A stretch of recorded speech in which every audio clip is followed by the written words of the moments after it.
Hello friends. इस video में आगे जाके थोड़ा सा अलाइनमेंट का प्रॉब्लम आ गया था। मींस जो टॉप वाले क्वेश्चंस थे वहाँ पे हाइड हो रहे थे वीडियो में। तो मैं जो रिकैप देने लगा हूँ 7 से 8 मिनट का सारे क्वेश्चंस का, ताकि आपको दोबारा से सारा कुछ क्लियर हो जाए।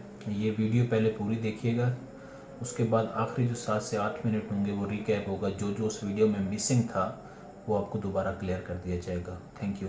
वीडियो लाजमी पूरी देखिएगा। अस्सलाम वालेकुम फ्रेंड्स, सत श्री अकाल, नमस्ते। जिस भी जहाँ से भी दोस्त अब ताल्लुक़ रखते हैं तो कि नासिर का सलाम कबूल कीजिए। कैसे हैं आप लोग? सब खैरियत से हैं? ठीक है दोस्तों, आज जैसा कि हमने एक बहुत ही इम्पोर्टेंट सीरीज़ का आगाज़ किया है जो कि सी स्विप 3.1 वेल्डिंग इंस्पेक्टर की सीरीज़ है। इस सीरीज़ में हमने सोचा है कि बहुत सारे दोस्तों को जो जनरल के क्वेश्चंस होते हैं या टेक्नोलॉजी के क्वेश्चंस हैं, 7 पेपर जनरल के, 8 पेपर टेक्नोलॉजी के, तो उसके आंसर्स ठीक नहीं मिलते और बहुत सारे दोस्त मिस्टेक्स करते हैं, कॉन्सेप्ट्स क्लियर नहीं होते, रट्टा लगाते हैं, पेपर में थोड़ा सा भी थोड़ी वो डिफ्लेक्शन दे देता है तो गलत आंसर लिख के आ जाते हैं तो फेल हो जाते हैं। ये बहुत ही कॉस्टली कोर्स है, तो मैंने सोचा है क्यों ना आप दोस्तों के साथ एक सीरीज़ शेयर की जाए जिसमें आप एटलीस्ट एक दफ़ा अगर इसको देख लेंगे, इंशाल्लाह आई बिलीव कि आप इजीली इस पेपर को क्लियर कर देंगे। मैं ना कि सिर्फ ये सीरीज़ बताऊंगा, ये जनरल या टेक्नोलॉजी के पेपर्स बताऊंगा, बल्कि मैं हर क्वेश्चन के रेलिवेंट क्वेश्चंस के टिप्स भी साथ साथ देता जाऊंगा, ताकि आपके पास अगर सेम क्वेश्चन आए या कोई इससे एसोसिएटेड क्वेश्चन आए तो आप इजीली उसको सॉल्व कर सकें। मेरी आप सब दोस्तों से गुजारिश है कि इस सीरीज़ को जो जो दोस्त इंटरेस्टेड हैं सी स्विप 3.1 क्लियर करने में, तो इस सीरीज़ को कम्प्लीटली देखिएगा, पूरी वीडियो को देखिएगा। इस हर वीडियो में मैं एक पेपर डिस्कस करूँगा। सपोज आज जनरल में इंशाल्लाह फर्स्ट पेपर हल करने जा रहे हैं सी स्विप का 3.1 का, तो इसी तरह मैं ये 1/7 है, हम 7/7 तक जाएंगे। हर उसमें हर वीडियो में हम एक पेपर को डिस्कस करेंगे। फिर हमारा सेकंड फेज़ जो होगा वो टेक्नोलॉजी का होगा। इंशाल्लाह टेक्नोलॉजी के 8 पेपर्स को डिस्कस करेंगे। Keep in your mind, third phase हमारा होगा 2 आवर्स की क्लास में दूंगा, जिसमें कम्प्लीटली मैं सी स्विप को डिस्कस करूँगा। उसमें सारा कुछ हम डिस्कस कर लेंगे। वो 2 आवर्स की क्लास अगर आप ले लेंगे और साथ ही ये पेपर सॉल्व कर लेंगे तो इंशाल्लाह आई बिलीव कि दुनिया की कोई ताकत आपको सी स्विप क्लियर करने से नहीं रोक सकती। My fourth step will be I will discuss the macro. ये सीरीज़ मेरी उर्दू और हिंदी में होगी ताकि सारे दोस्त जो उर्दू लैंग्वेज और हिंदी लैंग्वेज समझ सकते हैं, और जो कि इंग्लिश के पैराग्राफ को क्वेश्चन को भी मैं एक्सप्लेन उर्दू या हिंदी में करूँगा ताकि आप इजीली समझ जाएं। फोर्थ हमारा मैक्रो होगा, मैक्रो इजी है। फिफ्थ और सिक्स्थ बहुत ही इम्पोर्टेंट है, जिसमें लोग रह जाते हैं, क्लियर नहीं कर पाते। वो है हमारा प्लेट और पाइप। तो ये दो प्लेट एंड पाइप भी मैं डिस्कस करूँगा, ऑल दो ये प्रैक्टिकल्स हैं, but I will try at my level best के वो की पॉइंट्स मैं आपको बताऊँगा जिसको कंसीडर करके आप लोगों ने इसको लेके चलना है। अगर आप दोस्त मेरे चैनल पे न्यू हैं तो आपसे रिक्वेस्ट की जाती है कि सब्सक्राइब कर लीजिए और बेल का बटन दबाना मत भूलिएगा, क्योंकि हर वीडियो आपके लिए बहुत ही इम्पोर्टेंट हो सकती है। और ये लाइक करें, बेल का बटन दबाएं और अपने दोस्तों के साथ ज़रूर शेयर करें। चलें जी, बिस्मिल्लाह करते हैं आज के जनरल पेपर 1 के साथ।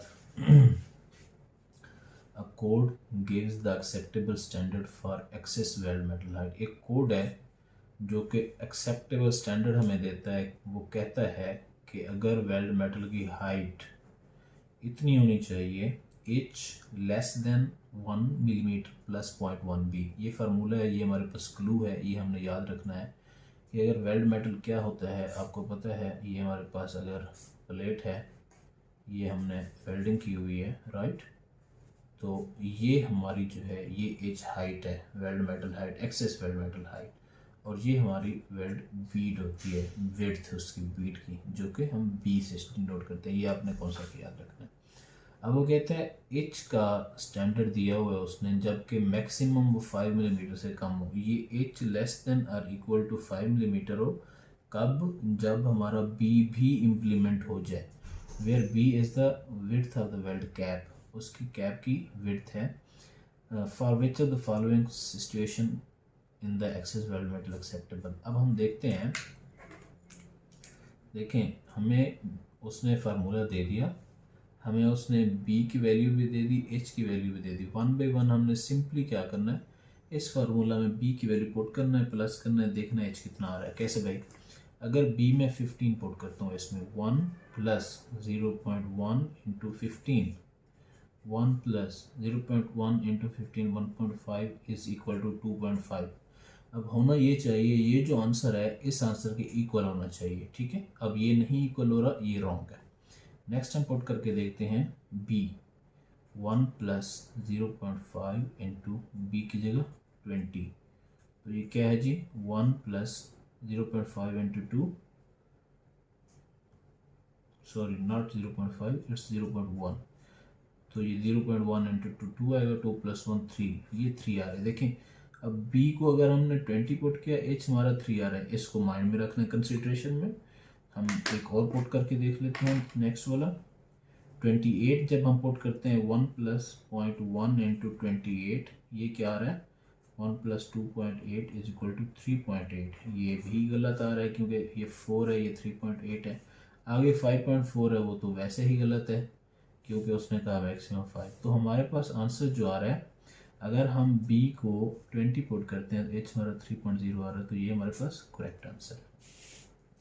A fatigue fracture can be identified from examination of the fracture faces। अच्छा, जब हम मैक्रो वगैरह करते हैं या जब हम उसकी मैकेनिकल टेस्टिंग, डिस्ट्रक्टिव टेस्टिंग करते हैं किसी भी पीस की, तो उसकी हम जब फ्रैक्चर देते हैं ना, तो उसमें 3 टाइप्स के फ्रैक्चर होते हैं। एक फटीक होता है, एक डक्टाइल होता है और एक ब्रिटल होता है। इन तीनों में बहुत लोग कंफ्यूज हो जाते हैं, एक दूसरे में मिक्स कर देते हैं। देखें ये पॉइंट आपने याद रखना है, अगर है हमारे पास डक्टाइल, ठीक है, वो होगा रफ एंड टॉर्न। जहाँ पे टॉर्न आ जाए आपको पता चल जाएगा ये डक्टाइल है। रफ दोनों में होगा, ब्रिटल में भी रफ होगा और डक्टाइल में भी रफ होगा, ठीक है। टॉर्न जो आएगा वो डक्टाइल की निशानी है।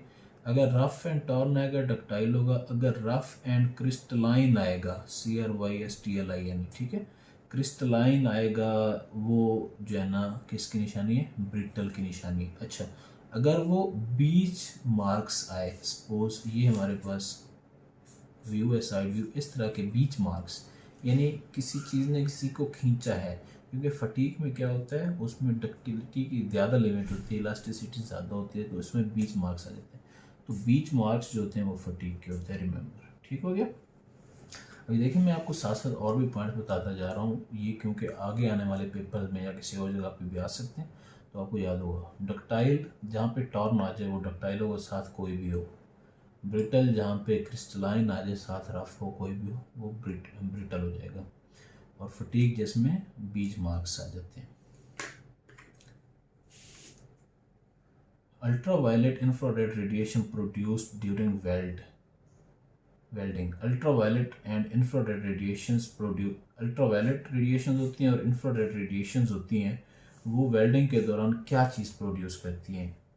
Make striking easier, arc striking easier, easily हम आर्क बना सकते हैं। B use for welding testing, हम वेल्डिंग टेस्टिंग के यूज़ करते हैं। Increase the welding speed, cast skin burns. ये अल्ट्रावायलेट रेडिएशन जितनी भी होती हैं हार्मफुल होती हैं, तो उसमें कास्ट स्किन बर्न्स हम उसको कह सकते हैं। और या इसके अलावा वो नेक्स्ट क्वेश्चन में देगा हार्मफुल फॉर ह्यूमंस, ठीक है। तो आपने याद रखना है, भूलना नहीं है। अल्ट्रावायलेट रेडिएशंस और इंफ्रारेड रेडिएशन इंसान के साथ क्या कर सकती हैं? कास्ट स्किन बर्न्स कर सकती हैं या हार्मफुल हो सकती हैं, ये दोनों ठीक है। A typical temperature for stress relieving carbon manganese steel. अच्छा दोस्त, बहुत सारे भूल जाते हैं कि स्ट्रेस रिलीविंग का टेम्परेचर क्या होता है, पोस्ट वेल्ड हीट ट्रीटमेंट का टेम्परेचर क्या होता है, या जो है नॉर्मलाइजिंग का, अनीलिंग का, केस हार्डनिंग का, या इनका टेम्परेचर क्या होता है वो मैं आगे चल के जैसे जैसे आएगा मैं बताता जाऊँगा। लेकिन स्ट्रेस रिलीविंग याद रखें, ये इस तरह की कर्व बनती है,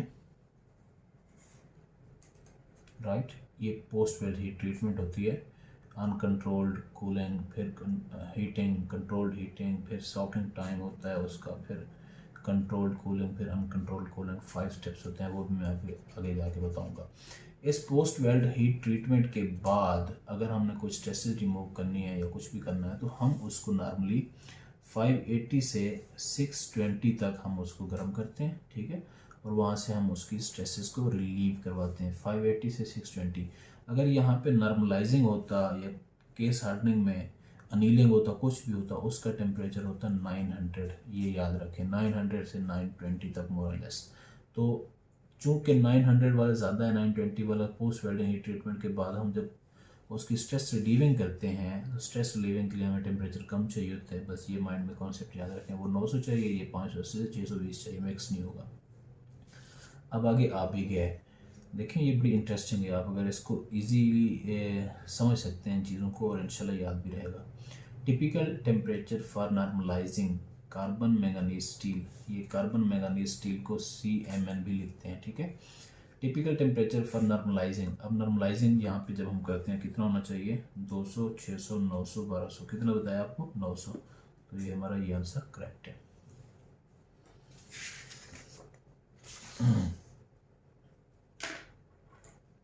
okay, typical included angle used MMA manual metal arc welding, MMA welding का प्रोसेस है, of 15 millimetre thick welding single V है। अब ये देखिए,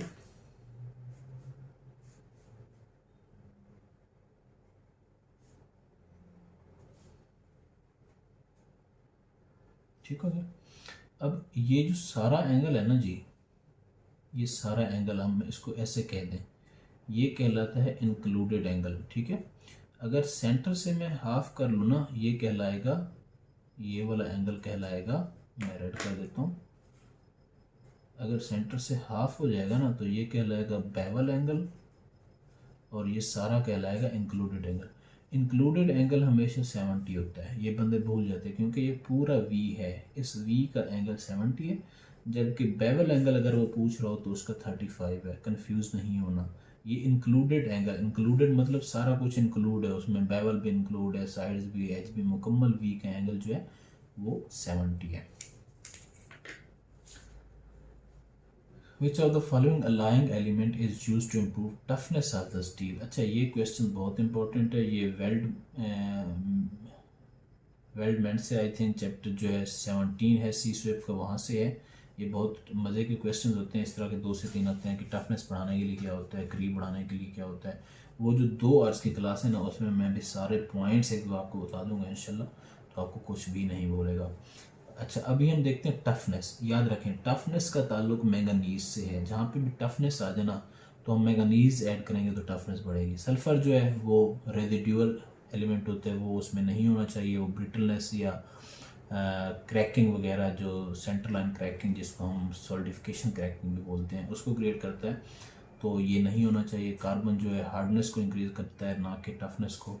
क्रोमियम जो है रेजिस्टेंस ऑफ क्रोयन को इंक्रीज करता है, यानी किसी भी मेटल को क्रोयन ना लगे, ना कि टफनेस को। तो मैंगनीज जो है ये हमारा करेक्ट आंसर है।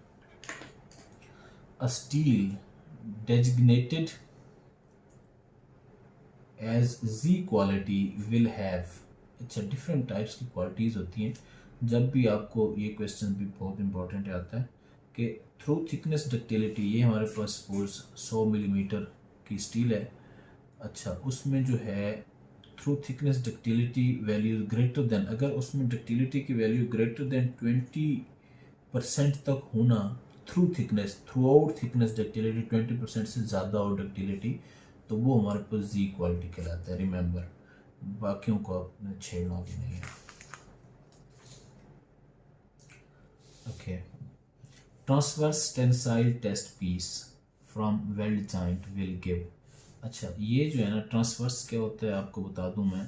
ट्रांसवर्स होता है, ये एक वेल्डिंग जॉइंट है, अगर उसने 90 डिग्री पे ऐसे कोई पीस निकाल लिया ऐसे निकाल लिया। अच्छा, उसकी जब टेंसाइल टेस्ट वो करेगा, उस दोनों तरफ से फोर्सेस अप्लाई करेगा मशीन के साथ, तो वो जो टेस्ट होगा वो कौन होगा? जब से टेंसाइल टेस्ट है तो उसमें टेंसाइल स्ट्रेंथ ही फाइंड आउट करेगा। इसमें सिंपल सी बात है, tensile strength of the weld, ठीक है, क्योंकि वो वेल्डिंग का ही ले रहा है। Stress strain characteristics of the weld automatic बन जाएंगी, stress strain characteristics of the joint जो भी है वो बन जाएंगी, लेकिन मेन वो टेंसाइल स्ट्रेंथ को ही फाइंड आउट करेगा। Which entity method is associated with Burma-Kestrel strips? अब ये Burma-Kestrel strips क्या होती हैं? जब हम एम्प्टी करते हैं, मैग्नेटिक टेस्टिंग करते हैं, हमारे पास योक होता है, आपको पता है मैग्नेटिक फील्ड्स क्रिएट करता है प्लस माइनस। आप अगर कभी की हो तो प्लस माइनस करते हैं, उसमें मैग्नेटिक पाउडर हम डालते हैं, तो जहाँ पे भी कोई क्रैक वगैरह है, सरफेस ब्रेकिंग या कोई भी डिफेक्ट होता है ना, तो वहाँ पे पाउडर इस तरह जमा हो जाता है। अब इस पाउडर जमा होकर जो इंटेंसिटी अगर हम उसकी चेक करनी है ना, तो हमारे पास एक स्ट्रिप होती है बुर्मा-केस्ट्रो स्ट्रिप। तो वो कहते हैं किस एनडीटी मेथड में ये चीज़ यूज़ होती है, तो मैंने आपको बता दी एमटी में, और कैसे, ये मैंने स्टोरी आपको बता दी, मैग्नेटिक पार्टिकल टेस्टिंग। क्लियर हो गया? बहुत इजी है ना? इस तरह मज़े के इंशाल्लाह आपको मैं बताऊंगा। आपने पूरी वीडियोस देखनी है और अपने दोस्तों के साथ भी ज़रूर शेयर करना है। The penetrating power of X rays, penetrating power कहते हैं कि सपोज पेनिट्रेट करना, अंदर घुस जाना। जब एक्सरे हम करते हैं ना, तो उसकी कोई ना कोई अपनी पावर होती है, जो कि उस थिकनेस, जो हमारे पास पाइप है, प्लेट है, कुछ भी है, उसकी अपनी एक थिकनेस होती है ना। सपोज फिल्म हमने यहाँ लगाई है, यहाँ हमने सोर्स लगाई है, तो कुछ पावर होगी जो इस क्रॉस करके सोर्स को, फिल्म को क्रॉस करके बाहर की तरफ जाएगी, या अंदर की तरफ लगाई है तो बाहर आएगी। तो इसने घुसना है, इस पेनिट्रेटिंग से घुसना है, तो उसके लिए जो वो कहते हैं एक्सप्रेस्ड यूनिट क्या होना चाहिए? किलो वोल्ट में होना चाहिए, ठीक है। हमेशा साथ रहे, पेनिट्रेटिंग पावर है उसकी कुछ ना कोई पावर होगी, किलो वोल्ट्स होगी। जो IQ वैल्यू होती है ना, ये मैं बता देता हूँ। IQ वैल्यू होती है उसकी सेंसिटिविटी ऑफ फिल्म के कितना ज़्यादा सेंसिटिव, यानी क्लैरिटी अगर हमें चाहिए तो IQ वैल्यू का अच्छे कार्ड्स होने चाहिए, उसके प्रॉपर नंबर्स, सारा कुछ होके होना चाहिए। वो सेंसिटिविटी से रिलेटेड है IQ वैल्यूज़, जबकि KV किलो वोल्ट जो है पेनिट्रेटिंग पावर से रिलेटेड है। Okay, the direction of shrinkage in welded joint are, shrinkage क्या होती है? श्रिंकेज होती है कि जब हम कोई चीज़ वेल्ड करते हैं, उसमें एक्सपेंशन होती है, यानी फैलाव होता है, फिर जब कूल डाउन होती है वो सिकुड़ती है। सपोज ये हमने वेल्डिंग की, जब वेल्डिंग कर रहे हैं थोड़ी बहुत ये बाहर की तरफ एक्सपेंड हुई, फिर क्या हुई, अंदर की तरफ कॉन्ट्रैक्ट हो गई, यानी श्रिंक हो गई, इसको हम श्रिंकेज बोलते हैं। वो कहते हैं वेल्डिंग जॉइंट की श्रिंकेज किन डायरेक्शन में हो सकती है? ट्रांसवर्स एंड डायगोनल वगैरह का तो यहाँ कॉन्सेप्ट नहीं है, कोनिकल का भी कॉन्सेप्ट नहीं है। सिंपल सी बात है कि या तो ये ट्रांसफ़र होगी, या शार्ट ट्रांसफ़र होगी, या लॉन्गिट्यूडनल एंड लॉन्गिट्यूडनल। ट्रांसफर्स मतलब मैंने आपको बताया है कि इससे 90 डिग्री पे ट्रांसफ़र होगी, शार्ट ट्रांसफ़र 90 से लेस के ऊपर होगी, और longitudinal in the way of weld metal यानी 180 डिग्री पे होगी। समझ आई ना? या तो 90 हो सकती है, यानी राइट लेफ्ट हो सकती है, या राइट लेफ्ट और सीधे होने के दरमियान हो सकती है, या सीधी हो सकती है। इन्हीं डायरेक्शन में होती है ना श्रिंकेज। तो ये वाला आंसर हमारा करेक्ट है। Sequence welding is refer to which reference to which the following. जो सीक्वेंस वेल्डिंग होती है, आपको पता होना चाहिए सीक्वेंस वेल्डिंग होती क्या है। सपोज मैंने ये वेल्डिंग करना है एरिया, तो मुकम्मल थ्रोड में वेल्डिंग करूँगा तो ये इसमें डिस्टॉर्शन ज़्यादा आ जाएगी। मैं क्या करूँगा, यहाँ पे वेल्डिंग करूँगा 1 2 3 4 राइट, फिर 5 6 7 8 राइट, फिर 9 10 11 12 13। तो मैंने क्या किया, स्टेप बाय स्टेप किया है। पहले मैंने 1 2 3 4 किया राइट, फिर 5 6 7 8, इस तरह मैंने सीक्वेंस के साथ किया। तो ये किस चीज़ को बचाने के लिए यूज़ हो रही है? डिस्टॉर्शन को, ताकि इक्वली हीट ट्रांसफ़र हो, इक्वली हीट डिस्ट्रीब्यूट हो। तो ये डिस्टॉर्शन को बचाने के लिए ही हम ये मेथड यूज़ करते हैं। Standard oxy fuel gas cutting equipment, जो गैस कटिंग का इक्विपमेंट होता है, आपने देखा होगा टॉर्चेज होती हैं, वो उससे काट रहे होते हैं, नॉर्मल जो स्टैंडर्ड जिसमें ऑक्सीजन और आर्गन या नाइट्रोजन वगैरह यूज़ की जाती है या ऑक्सीजन यूज़ की जाती है, या CNG LPG जिसको हम बोलते हैं, वो भी हम यूज़ कर सकते हैं उसमें। Standard oxy fuel gas cutting equipment किसके लिए यूज होता है? Aluminium allies? नो, क्योंकि हमने कभी नहीं देखा कि एलुमिनियम को काट रहे, ना ही कट सकते हैं। Carbon alloys? Yes. Standard oxy fuel cutting carbon alloys के लिए यूज़ होती है, बाकी अस्टीनेटिक स्टेनलेस स्टील के लिए भी यूज़ नहीं होती, कॉपर के लिए भी। इसमें कौन सी यूज़ होती है? जब नेक्स्ट आएगा तो आपको पता होना चाहिए। इसमें प्लाज्मा कटिंग यूज़ होती है, ठीक है। अगर प्लाज्मा कटिंग कह रहा हो तो वो कार्बन स्टील को भी सारों को यूज़ कर सकता है। वो कहेगा प्लाज्मा कटिंग एल्यूमिनियम, कार्बन, अस्टीनेटिक या ऑल ऑफ अबव, तो आपने ऑल ऑफ अबव पे टेक करना है। अगर उसने इसमें से कहा हो कार्बन स्टील है, अस्टीनेटिक स्टेनलेस स्टील, इनमें से कोई कहे या नन ऑफ अबव, तो अस्टीनेटिक स्टेनलेस स्टील या एलाइंग या कॉपर होगा, ठीक हो गया, क्योंकि सारों के लिए मोस्टली कार्बन स्टील यूज होती है, सॉरी प्लाज्मा यूज होता है। ओके, वेल्डमेंट इन कार्बन मैंगनीज स्टील। वेल्डमेंट होता है जो वेल्डिंग के बाद प्रोडक्ट हमें हासिल होता है, उसको हम वेल्डमेंट कहते हैं, ठीक है।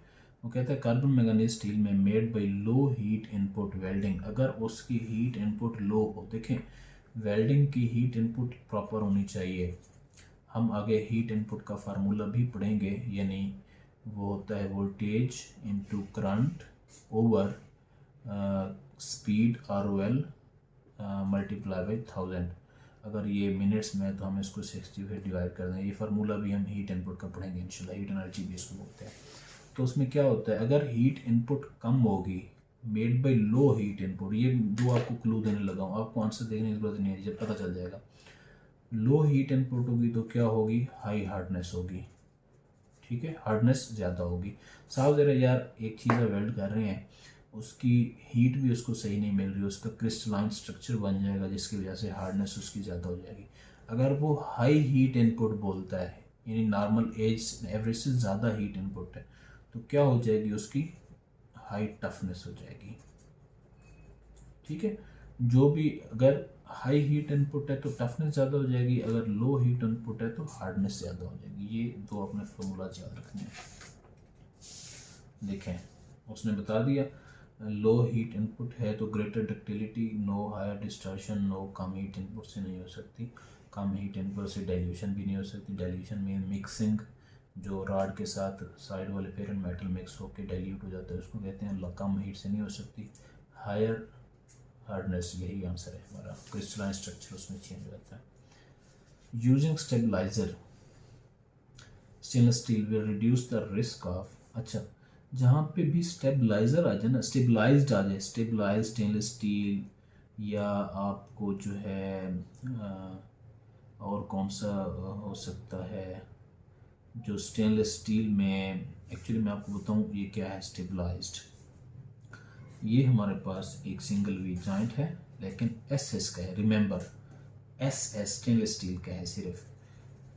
आप वेल्डिंग कर रहे हैं तो किनारे के ऊपर ना साथ साथ ऐसे, जितनी भी लंबी वेल्डिंग है, एक ब्लैक कलर की शेड आ जाती है, ठीक है। आपने कभी गौर किया हो या देखें, जब टिक वेल्डिंग कर रहे हैं या कोई भी वेल्डिंग कर रहे हैं तो ब्लैक शेड आ जाती है। वो ब्लैक शेड क्या होती है, उसको बोलते हैं वेल्ड डीके, ठीक है, वेल्ड डीके बोलते हैं। वेल्ड डीके होती क्यों है, उसमें जो क्रोमियम होता है ना, जब वो कार्बन के साथ मिलता है तो क्रोमियम कार्बाइड बनाता है, ठीक है, क्रोमियम कार्बाइड बनाता है, जिसकी वजह से कार्बन क्रोमियम के पार्टिकल्स को, अगर मैं ऐसे कह दूँ, ये कार्बन है और ये क्रोमियम के पार्टिकल हैं, ठीक है। क्रोमियम कार्बाइड जब बनाता है, क्रोमियम अपने पार्टिकल की तरह मिला देता है। जब वो मिला देता है तो उन एरियाज़ में से क्रोमियम के पार्टिकल ट्रांसफ़र हो जाते हैं, और वहाँ पे क्रोमियम किस लिए यूज़ होती है, एंटी क्रोयन से बचाने के लिए।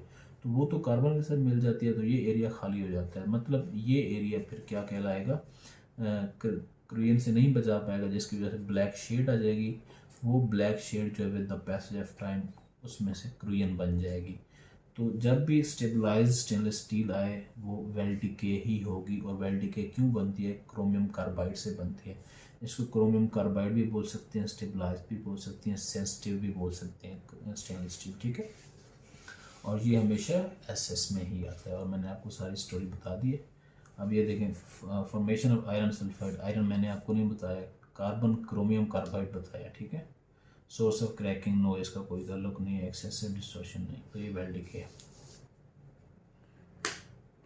Okay, in MAG welding, MAG welding, ये मिग मैग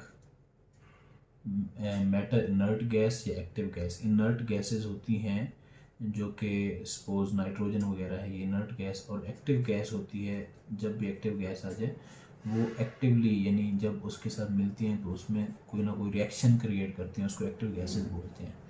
और एक्टिव गैसेस में जो है कार्बन डाइऑक्साइड सबसे ज़्यादा एक्टिव गैस है जिसकी हीट इनपुट सबसे ज़्यादा है।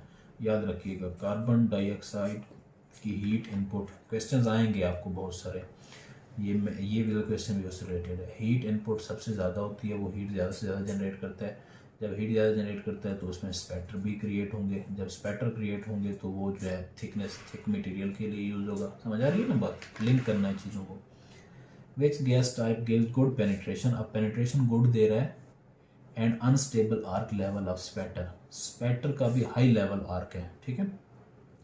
मैंने आपको बताया जब हीट इनपुट उसकी ज़्यादा होगी तब पेनिट्रेशन भी ज़्यादा होगी, ठीक है, पेनिट्रेशन अप होगी, जब पेनिट्रेशन अप होगी तो स्पैटर भी ज़्यादा होगा, स्टेबल आर्क भी नहीं होगी, स्पैटर ज़्यादा होगा। तो ये प्योर कार्बन डाइऑक्साइड जब हम यूज़ करते हैं तो उस टाइम होता है, जबकि प्योर आर्गन वगैरह ये जो है एसएस के लिए यूज़ होते हैं। आगे मैं आपको जो 2 घंटे की क्लास है या साथ साथ बताता जाऊँगा, उस 2 घंटे की क्लास बहुत इंपॉर्टेंट है, उसमें मैं एक एक पॉइंट, सिर्फ मैं वही पॉइंट वाइज आपको नोट्स शेयर करूँगा।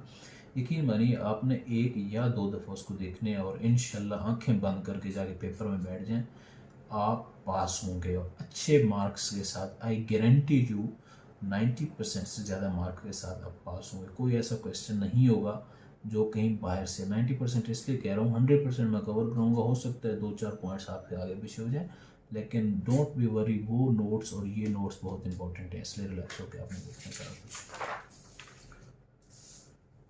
In MM electrode which is classified as 7024 7, वो MM इलेक्ट्रोड है, मैनुअल मेटल आर्क वेल्डिंग, या इसको SMAW भी हम बोलते हैं। वो इलेक्ट्रोड कहता है 7024, कौन सा इलेक्ट्रोड है अमेरिकन वेल्डिंग सोसाइटी के अकॉर्डिंग। अब देखें जहाँ पे 4 एंड पे आ जाता है ना तो वो हमारा थिक कोटेड आयरन पाउडर बन जाता है। ये भी मैं आपके साथ शेयर करूँगा, आपने जस्ट अभी यही याद रखना है। एंड पे 4 आ रहा है ना तो ये थिक कोटेड आयरन पाउडर है। अगर ये बेसिक टाइप होता तो आता 70-13 या 11-12-13, 70-12 या 11, एंड पे 1-2-3 आ रहा है, ठीक है। सेलुलोसिक इलेक्ट्रोड होता तो इसका क्या आता है, ये आपने मुझे कमेंट्स में बताना है कि अगर सेलुलोसिक इलेक्ट्रोड होगा तो एंड पे कौन सा आएगा, अगर आपको पता है। रोटाइल इलेक्ट्रोड अगर होगा तो इसमें 60-13 वगैरह आएगा। सॉरी, बेसिक इलेक्ट्रोड में भूल गया हूँ, ये 70-18 जब हम यूज़ करते हैं ना, 70-18 और आई थिंक 17 है और 16 है, 6-7-8 जब आता है तो हमारा बेसिक टाइप हो जाता है। रोटाइल इलेक्ट्रोड 70-60-13 वगैरह या 12 या 11 हो जाता है। सेलुलोसिक के बारे में आपने मुझे कमेंट में बताना है। और 24 जब आ रहा है तो वो किस लिए यूज़ हो रहा है, थिक कोटेड के लिए। Which are the submerged arc welding, submerged arc flux, ये सबमर्ज्ड आर्क वेल्डिंग में यूज़ होती है।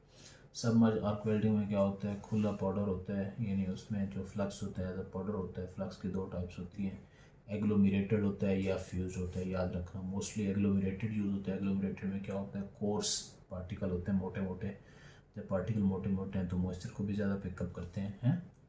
और जो फ्यूज होते हैं वो शार्प होते हैं और छोटे छोटे होते हैं, रिफाइन होते हैं, यानी एक दफ़ा वो टेम्परेचर से गुजरे होते हैं, बेक्ड हुए होते हैं, ऐसे समझ लें। तो मॉइस्चर की कंटेंट जो कम ऑब्जर्व करते हैं तो कंपैरेटिवली ज़्यादा अच्छे होते हैं। और ये रीयूज कम होते हैं, फ्यूज होते हैं। एग्लोमेरेटेड रीयूज ज़्यादा होते हैं, ये फ़र्क आपको पता होना चाहिए।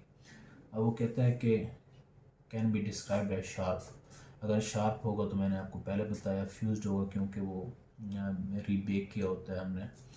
और अगर रफ कहे वो या ऐसे कोर्स कहे तो एग्लोमेरेटेड होगा, ठीक है।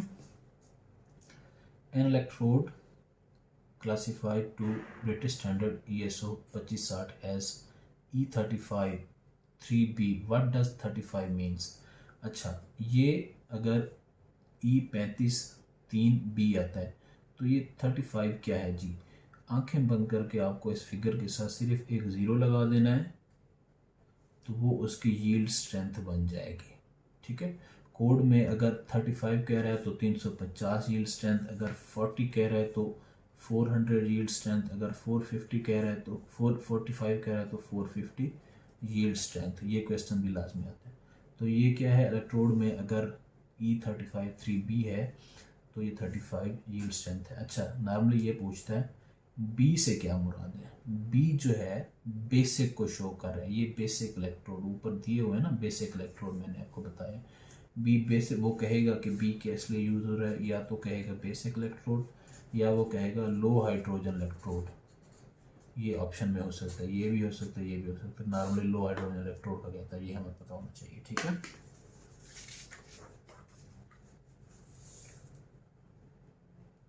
Okay. A large diameter pipe है जी, बहुत बड़े लार्ज डायमीटर है, थिकनेस उसकी 10 मिलीमीटर है। Is to be use for cross country throughout country pipeline हम यूज़ कर रहे हैं। अब जब आपके माइंड में ये क्लू है, ये वाला पॉइंट क्लू है, ठीक है, थ्रू आउट क्रॉस कंट्री हमने यूज़ करना है। जब थ्रू आउट क्रॉस कंट्री हमने यूज़ करना है तो उसकी प्रोडक्शन हमने देनी है। ठीक है, बहुत ज़्यादा उसकी प्रोडक्शन देनी है। जब भी जब प्रोडक्शन की बात आती है तो सेलुलोसिक कवर्ड इलेक्ट्रोड ही यूज़ होते हैं, क्योंकि ये ज़्यादा प्रोडक्टिव होते हैं, ज़्यादा जल्दी मेल्ट होते हैं और हमें प्रोडक्शन बहुत ज़्यादा देते हैं। हाई हाइड्रोजन होते हैं, 80 से 90% उसमें हाइड्रोजन कंटेंट्स होते हैं, जो कि क्रैकिंग का बायस बन सकते हैं अगर हाइड्रोजन उसमें पेनिट्रेट हो जाए। तो इसलिए इसके अगर आते हैं क्रैक्स वगैरह भी ज़्यादा आते हैं, लेकिन प्रोडक्शन इसकी बहुत ज़्यादा होती है।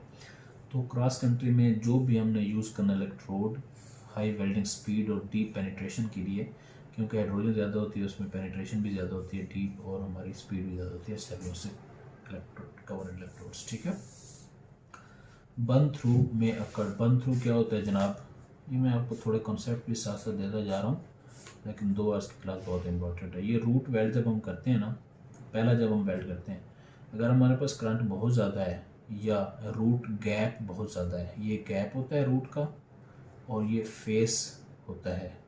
फेस अगर कम ज़्यादा है इसका कोई मसला नहीं है, ये कम होता है नॉर्मली तो प्रॉब्लम हो सकती है, लेकिन कोई इशू नहीं है। अगर रूट गैप ज़्यादा है या करंट बहुत ज़्यादा है पहले रूट के ऊपर, रूट पेनिट्रेशन में, तो क्या करेगा वो बूम करके बाहर निकलेगा आर्क ना, तो ये वाले पीछे वाली सरफेस को जला देगा। इसको कहते हैं बर्न थ्रू। तो कहते हैं बर्न थ्रू में occurred current is too high, yes, okay. Root gap is too high, root gap भी बहुत ज़्यादा है, okay. Travel speed is too fast, no. Current is too low, no. अब इन दोनों में से ना देखें, रूट गैप भी वो दे रहा है, करंट इज़ टू हाई, लेकिन मेन रीज़न जो होगी ना वो करंट इज़ टू हाई की होगी। ये कुछ क्वेश्चन ऐसे हैं जिसमें अप्रॉक्सीमेशन हो सकती है, लेकिन हमने मोस्ट अप्रोप्रिएट सेलेक्ट करना है। जब भी रूट गैप का आंसर दोनों में से उसने दिया हुआ है तो आपको current is too high blindly take कर देना है। ठीक है, Which of the following imperfection type is not usually associated with TIG welding? अब देखें, imperfection आपको पता है डिफेक्ट को कहते हैं। वो कहते हैं TIG welding से डिफेक्ट कौन सा रिलेट नहीं करता जो TIG welding में नहीं आता। अच्छा, TIG welding में कौन सा डिफेक्ट नहीं आ सकता जी? लैक ऑफ रूट फ्यूजन आ सकता है, नॉट, ये नॉट याद रखना है आपने, ठीक है, उसने नॉट बोला है। Lack of root penetration fusion आ सकता है, टंगस्टन इंक्लूजन हो सकती है, क्रेटर पाइप्स हैं बन सकते हैं, स्पैटर नहीं आ सकता। स्पैटर किस में आता है, MMA में आता है या SMAW में आता है, स्पैटर्स इसमें नहीं आते। ठीक है, कभी भी आपने टिग वेल्डिंग में स्पैटर नहीं देखे होंगे। What is the abbreviation for welding procedure specified that has been written for the purpose of qualifying welding procedure test? Abbreviation welding procedure specified that being written for the purpose of welding। अच्छा, वो कहता है कौन सा procedure होता है जो कि मेन वेल्डिंग प्रोसीजर को लिखने के लिए यूज़ होता है। क्वेश्चन पढ़ें, मेन वेल्डिंग प्रोसीजर को लिखने के लिए जो यूज़ होता है वो प्राइमरीली, आपको पता है ना, जो स्टार्ट में हम एक PWPS बनाते हैं उसकी बेस पे फिर हमारा फाइनल WPS बनता है। तो PWPS welding procedure specification, primarily welding procedure specification जो स्टार्ट में बनता है। तो यही कह रहा है कि मेन WPS बनाने के लिए कौन सा हम यूज़ करते हैं वेल्डिंग प्रोसीजर, PWPS यूज़ करते हैं। ठीक है, which polarity is normally used for GTAW? अब GTAW क्या कहते हैं, टिग वेल्डिंग को कहते हैं, right. Gas tungsten arc welding, ये अमेरिकन AWS में इसको टिग वेल्डिंग कहते हैं, AWS में GTAW कहते हैं, जबकि ब्रिटिश इसको टिग वेल्डिंग कहते हैं। टिग वेल्डिंग में एल्यूमिनियम को अगर हमने वेल्ड करना है, ठीक है, उसके लिए पोलैरिटी कौन सी, पोलैरिटी कौन सी क्या चीज़ होती है, जो कि पॉजिटिव नेगेटिव होते हैं ना इलेक्ट्रोड्स के, उसको पोलैरिटी बोलते हैं। ये दोनों होना लाजमी होते हैं। अच्छा, इसमें ना 3 टाइप्स की पोलैरिटीज होती हैं, DC पॉजिटिव, DC नेगेटिव और AC। DC पॉजिटिव जो होता है, मैं आपको साथ साथ इसलिए बताता जा रहा हूँ ताकि आने वाले दिनों में आपको क्लियर हो हर चीज़ें, जब मैं बताऊँ तो ऑटोमेटिक समझ जाए। DC पॉजिटिव ये होता है कि अगर 70% हीट इलेक्ट्रोड में है और 30% प्लेट में है, ठीक है, जबकि DC नेगेटिव जो होता है 70% प्लेट में है, उलट हो जाता है, जबकि 30% इलेक्ट्रोड में, जबकि AC जो होता है वो 50-50 होता है, 70% 50% प्लेट में, 50% इलेक्ट्रोड में। अब जब टिग वेल्डिंग होता है ना, वो मोस्टली यूज़ होता है DC नेगेटिव, यानी स्टेनलेस स्टील वगैरह के लिए अगर आपने करना है या किसी भी मेटल के लिए करना है तो DC नेगेटिव यूज़ होता है, जबकि एल्यूमिनियम या अलॉयज़ जो होते हैं ना उसके लिए AC यूज़ होता है 50-50, ताकि हीट दोनों साइडों से बराबर हो। ये आपने याद रखना है। अगर वो कहते हैं ना स्टेनलेस स्टील कह देता या कार्बन मैंगनीज स्टील तो नहीं होती इससे, खैर स्टेनलेस स्टील या ऑस्टेनेटिव स्टेनलेस स्टील कह देता है, कोई और कह देता, तो उसमें आपने DC नेगेटिव को टिक करना था, क्योंकि DC नेगेटिव मोस्टली होता है, DC पॉजिटिव तो इसमें नहीं होता। तो AC जो होता है ना 50-50 अलॉयज़ के लिए, ये एल्यूमिनियम के लिए होता है। ठीक हो गया।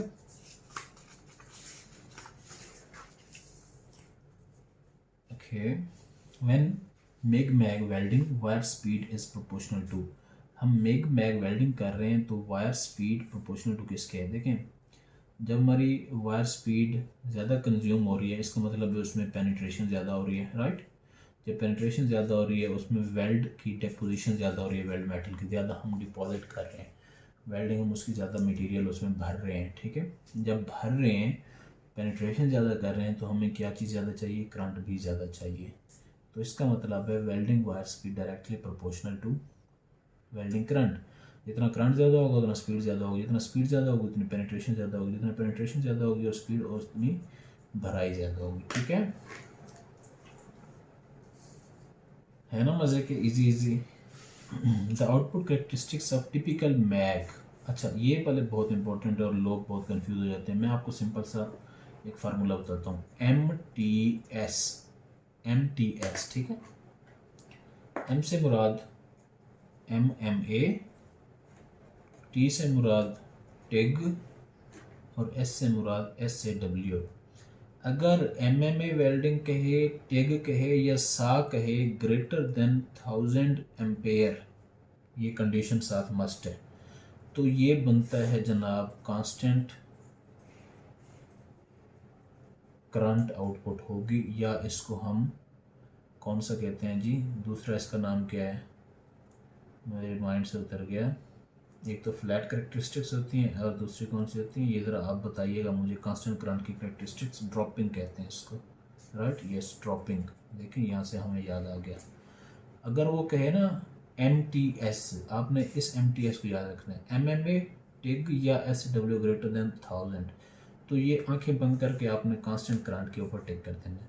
अगर इसके अलावा कोई और वेल्डिंग प्रोसेस वो कहता है तो वो ऑटोमेटिकली कांस्टेंट वोल्टेज होगा, या उसको हम फ्लैट भी बोलते हैं, ठीक है।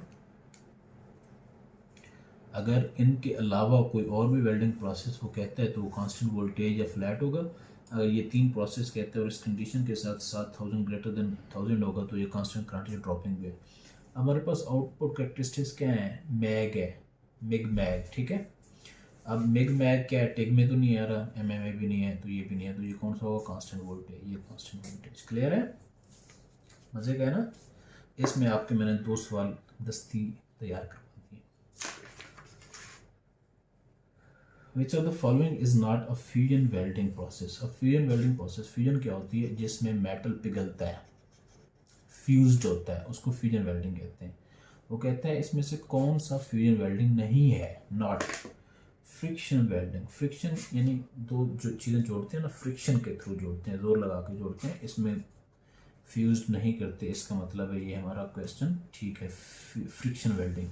बाकी गैस टंगस्टन में भी जो है फ्यूजन होती है, आग जलती है, पिघलता है, रेजिस्टेंस वेल्डिंग में भी जलता है, लेज़र वेल्डिंग में भी जलता है। फ्रिक्शन वेल्डिंग ऐसी वेल्डिंग है जो कि फ्यूज नहीं होती। ओके 29 नंबर हमारा है, विच of the following standard is concern with welder approval. कौन सा स्टैंडर्ड है जो कि वेल्डर अप्रूवल के लिए यूज़ होता है? 287 BSN 287। मैंने आपको 5 से 7 कोड्स बताऊंगा और उन कोड्स को याद करने का तरीका भी बताऊंगा उस 2 घंटे की क्लास में। आपको वेट करना होगा, मेरी 2 घंटे की क्लास तब होगी जब मैं जनरल के सारे क्वेश्चंस और दूसरा कौन सा है जी, टेक्नोलॉजी के सारे क्वेश्चन बता दूंगा। तो उसमें फिर आपको 2 घंटे क्लास दूंगा इंशाल्लाह, वाइंड अप क्लास, वो सारा कुछ क्लियर कर देंगे आपके। तो स्टैंडर्ड कौन सा है जी जो वेल्डर अप्रूवल की यूज़ होता है? British standard 287। ये 22,553 जो है ये नॉर्मली सिंबल्स के लिए यूज़ होता है, राइट। 15,614 किसके लिए यूज़ होता है? ये आप मुझे कमेंट्स करके बताएंगे। जो कमेंट ज़्यादा जल्दी करेगा तो जीत जाएगा। मैं अनाउंस भी करूँगा, उसका नाम नंबर भी बताऊँगा कि उसने कमेंट सबसे पहले किया और ठीक किया है। लास्ट क्वेश्चन है जी हमारा पेपर 1 का। अब ये देखें, वही उसने कह दिया, drawing symbol with BSN 22,553। Symbols के लिए मैंने आपको क्या बताया था? 22,553 यूज होता है। ये भी क्वेश्चन आ जाता है। Which show 5 millimetre leg length by which of the following. वो कहता है 5 मिलीमीटर की लेग लेंथ को कैसे शो करते हैं स्टैंडर्ड के अकॉर्डिंग। आप बताएंगे कमेंट्स में या मैं बता दूं? चले आधा मैं बता दूं, आधा आपने बताना है। अच्छा, लेग लेंथ और थ्रॉट थिकनेस पे लोग बहुत भूलते हैं। ये जब न्यूमेरिकल हम करेंगे ना टेक्नोलॉजी में, तो न्यूमेरिकल में देखिएगा मिक्स हो जाते हैं और लोग बहुत भूलते हैं। वो मैं आपको क्लू बताता हूँ। थ्रॉट थिकनेस यानी थ्रॉट, गला। गले से पहले हम जब किसी से बात करते हैं, वो इनिशियल स्टेज होती है हमारी, तो थ्रॉट थिकनेस को A से यूज़ करते हैं, डिनोट। याद रखें इसको, ये जस्ट ट्रिक है आपको बताने के लिए। जब आप किसी को बात समझाते हैं, रोकते हैं, मना करते हैं, तो A इनिशियल स्टेज होती है।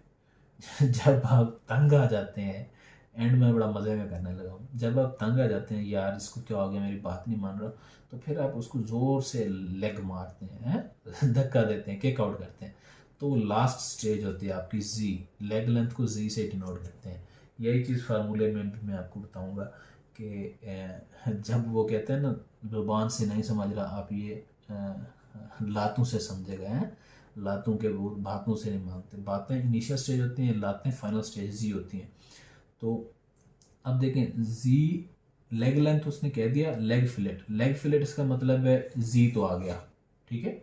अगर वो थ्रॉट कहता तो A हम देखते, T देखते, कोई और देखते। अब भूल जाए, पहली बात तो Z है। अब डिनोट कैसे करना है? Z5 से करना है या 5Z से करना है, ये आप मुझे कमेंट सेक्शन में बताएंगे। और इंशाल्लाह हम मिलते हैं नेक्स्ट वीडियो जनरल में। आई होप आपको ये वीडियो पसंद आई होगी। I would like to request you should have to subscribe my channel, like and press bell icon. Definitely आपका ये सेशन और ये चैनल आपको बहुत कुछ देगा। और अपने दोस्तों के साथ शेयर करें। Stay tuned with me. किसी भी किस्म का कोई प्रॉब्लम हो तो आप मुझसे कमेंट सेक्शन में पूछ सकते हैं। अल्लाह हाफिज़, थैंक यू। वेल दोस्तों, रिकैप में ये देखते हैं।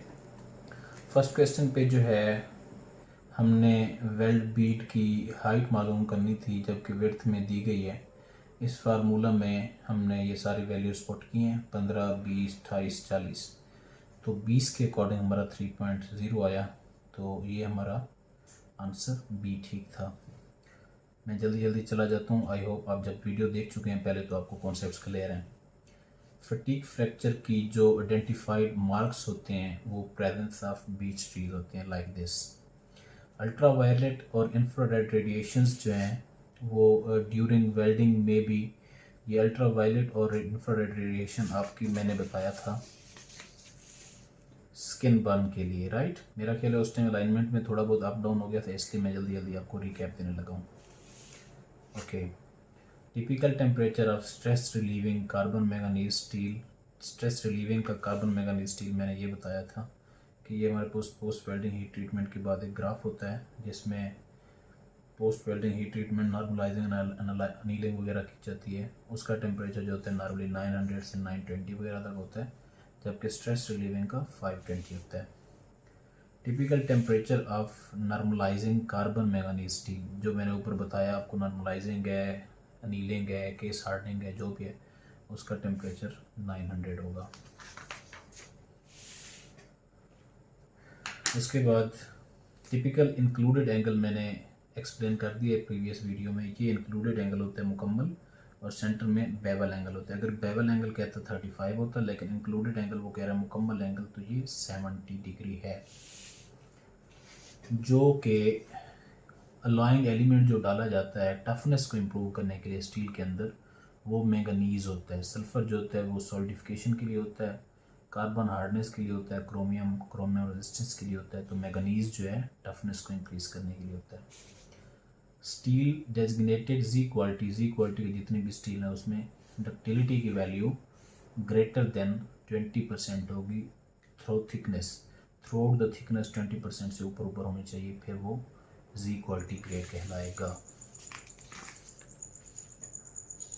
फिर मैंने आपको बताया है ट्रांसवर्स टेंसाइल टेस्ट पीस। ये ट्रांसवर्स है, ये वेल्डिंग है हमारी।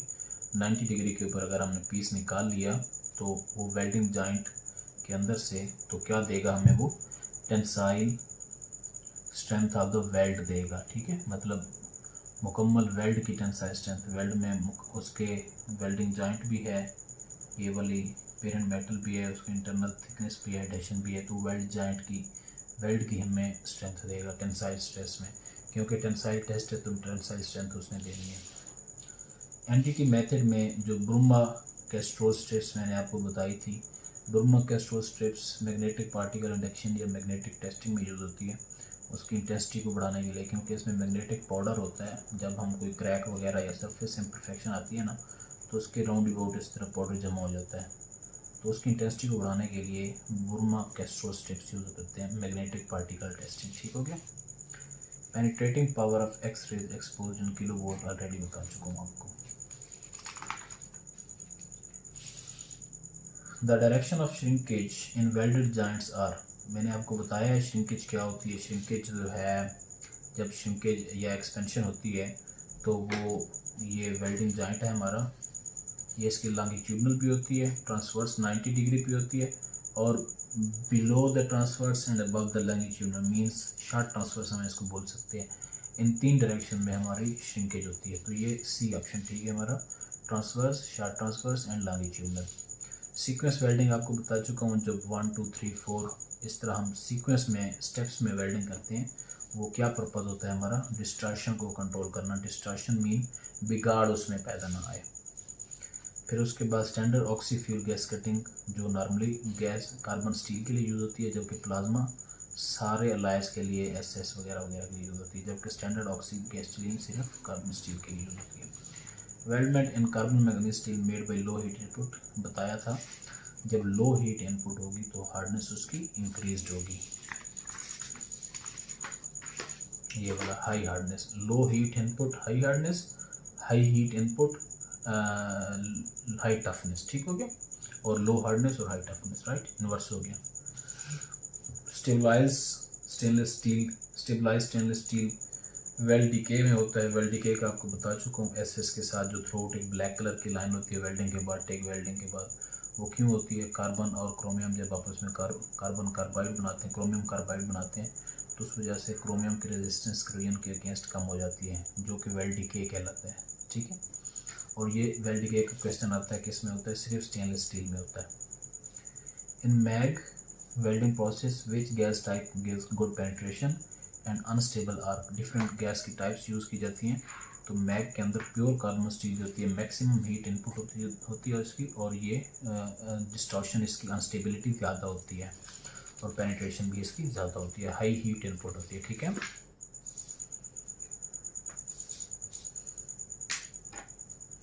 ओके।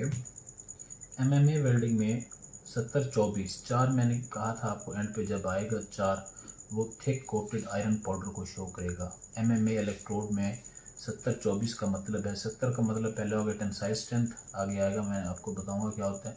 24 एंड पे आ रहा है, तो ये क्या हो गया, थिक कोटेड आयरन पाउडर हो गया। अगर 6, 7, 8 आएगा तो बेसिक इलेक्ट्रोड होगा। सेलुलोसिक इलेक्ट्रोड का मैंने आपसे पूछा था, आप कमेंट में बताएं क्या होता है। रूटाइल इलेक्ट्रोड नॉर्मली 60-13 वगैरह जो कच्चा रॉड हम यूज़ करते हैं। Which type of submerged arc welding सा flux can be described as sharp. मैंने आपको बताया था जो शार्प होता है वो फ्यूज्ड होता है, क्योंकि उसको रीबेक्ड किया होता है टेम्परेचर के ऊपर, इसलिए वो शार्प और फाइन उसके पार्टिकल्स होते हैं और मॉइस्चर कम से कम ऑब्जर्व करता है। जबकि एग्लोमेरेटेड जो होता है, ये दो यूज़ होते हैं सिर्फ SAW में। एग्लोमेरेटेड जो होता है वो कोर्स होता है और मॉइस्चर ज़्यादा ऑब्जर्व करता है। इलेक्ट्रोड जिसमें 2560 ISO स्टैंडर्ड के अकॉर्डिंग E353B। अब वो कहते हैं 35 का क्या मतलब है, मैंने आपको बताया था 35 जब भी आए तो एक जीरो लगा के यील्ड स्ट्रेंथ उसकी बन जाएगी न्यूटन पर स्क्वायर मिलीमीटर। अगर 40 आ जाए तो 400, 450, 45 आ जाए तो 450 ऑटोमेटिकली, ये याद रखना है। उसके बाद मैंने आपको ये भी हिंट दिया था कि एक लार्ज पाइप डायमीटर थिकनेस उसकी 10 मिलीमीटर। क्रॉस कंट्री में जब भी pipeline production cross country through out the country में एक हमने पाइपलाइन गैस की कोई बिछानी है या जो भी है पानी की है, तो उसमें हमने वेल्डिंग उसकी करनी है। तो अब इसमें देखिए हमें प्रोडक्शन मैक्सिमम चाहिए। जब प्रोडक्शन मैक्सिमम चाहिए ना, हमने सेलुलोसिक इलेक्ट्रोड यूज़ करना है, सेलुलोसिक कवर्ड इलेक्ट्रोड। उसकी हाइड्रोजन ज़्यादा है लेकिन उसकी पेनिट्रेशन भी अच्छी है, वेल्डिंग स्पीड भी ज़्यादा है, इसका मतलब प्रोडक्टिविटी ज़्यादा होगी, तो इसलिए सेलुलोसिक इलेक्ट्रोड, ये याद रखना है। बर्न थ्रू आपको बताया था ये रूट के अंदर होता है और जब करंट टू हाई होता है उस टाइम बर्न थ्रू रूट को फाड़ के बाहर बैक वाली साइड पे आ जाता है, ये डिफेक्ट होता है। विच of the following imperfection type is not usually associated with TIG welding. वो कहते हैं कौन सी इसमें इम्परफेक्शन जो टिग वेल्डिंग के साथ एसोसिएट नहीं कर रही। तो हमें पता है lack of side wall fusion, ये रूट फिजन जो है वो भी टिग वेल्डिंग में हो सकती है। टंगस्टन इंक्लूजन भी डेफिनेटली होती है। केटल पाइप वगैरह भी होता है। स्पैटर जो है MMAW SMAW का, तो ये टिग का नहीं होता, इसलिए this is the right answer. फिर मैंने आपको बताया था what is the abbreviation of welding procedure. जो ओरिजिनली WPS हमने बनाना है उससे पहले जो एक इनिशियल WPS बनाया जाता है उसको PWPS कहते हैं, प्रीमेरिली वेल्डिंग प्रोसीजर स्पेसिफिकेशन, PWPS। लोग भूल जाते हैं, PWPT कर देते हैं और से नहीं पढ़ते। PWPS है, प्रीमेरिली वेल्डिंग प्रोसीजर स्पेसिफिकेशंस। उसके बाद बताया है कि पोलैरिटी जो नॉर्मली टिग वेल्डिंग में GTAW में एलुमिनियम के लिए यूज़ होती है ना, वो AC होती है, जबकि SS वगैरह के लिए जो यूज़ होती है वो DC नेगेटिव होती है। तो एलुमिनियम वाला कह रहा है तो वो AC होगी, क्योंकि हमें स्टेबल आर्क चाहिए होती है, पेनिट्रेशन थोड़ी ज़्यादा चाहिए होती है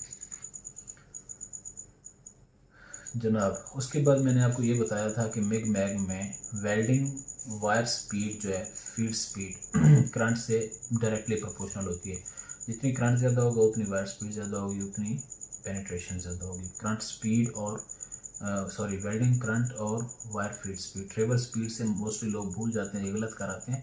तो याद रखना है कि हमारा वेल्डिंग करंट से प्रोपोर्शनल होता है फीड वायर की। आउटपुट कैरेक्टरिस्टिक्स के बारे में मैंने आपको मज़े का फार्मूला बताया था। MTS में MMA, टिग और सा ग्रेटर देन 1000 एम्पेयर। इन तीनों प्रोसेस में जो आउटपुट वोल्टेज होती है वो होती है कांस्टेंट करंट या ड्रॉपिंग होती है, जबकि और कोई भी प्रोसेस आ जाए उसमें कांस्टेंट वोल्टेज होती है। तो ये मैग प्रोसेस है, इस मैग इसमें नहीं है, तो ये कांस्टेंट वोल्टेज जो है याद रख लें। विच of the following is not fusion welding. Fusion welding जिसमें पिघाला जाता है मेटल को, वो फ्रिक्शन वेल्डिंग है जिसमें फ्रिक्शन से ज़ोर से जोड़ते हैं, जबकि गैस टंगस्टन रेजिस्टेंस वगैरह में सारा कुछ लेज़र में फ्रिक्शन होती है, फ्यूजन होती है। फ्रिक्शन वेल्डिंग में जस्ट फ्यूजन नहीं होती। विच of the following standard is concern with the welder approval. मैं आपको 5 से 7 कोड भी बताऊंगा और लास्ट वाली 2 आवर्स की क्लास में, ये जस्ट रिकैप है। तो ये याद रख लें कि वेल्डिंग प्रोसीजर जनरल 287 यूज़ होता है वेल्डर अप्रूवल के लिए, जो प्रोसीजर यूज़ होते हैं। और ड्राइंग के सिम्बल्स जो है 553 के अकॉर्डिंग 5 मिलीमीटर की लेग लेंथ है, तो वो कहता है इसको कैसे डिनोट करेंगे। ये मैंने आपको पहले भी बता चुका हूँ कि ए थ्रॉट थिकनेस, यानी बंदा बात से मुंह से बात करते है, थ्रॉट से बात करते हैं, इनिशियल स्टेज ये होती है। जब एंड आता है लड़ाई के लिए वो जी आ जाता है लेग मारता है जब ना, ये याद रखना है डिफरेंस। तो जी आ गया, पहली तो बात है ए और टी ख़त्म हो गया, अब जी बच गया। ये मैंने लास्ट टाइम आपको कहा था, कमेंट में मुझे करके बताएं, अगर आपको आता है तो ठीक है, वरना मैं बता देता हूँ। जब भी हमें डिनोट करना है इसको, जो इसकी डिनोशन है वो पहले आएगी, जी पहले आएगा, 5 बाद में आएगा, यानी Z8। इसका मतलब है लेग लेंथ जो वेल्डिंग की वो 8 है, Z पहले आएगा। तो ये C answer. Thank you very much, have a nice day, अल्लाह हाफिज़।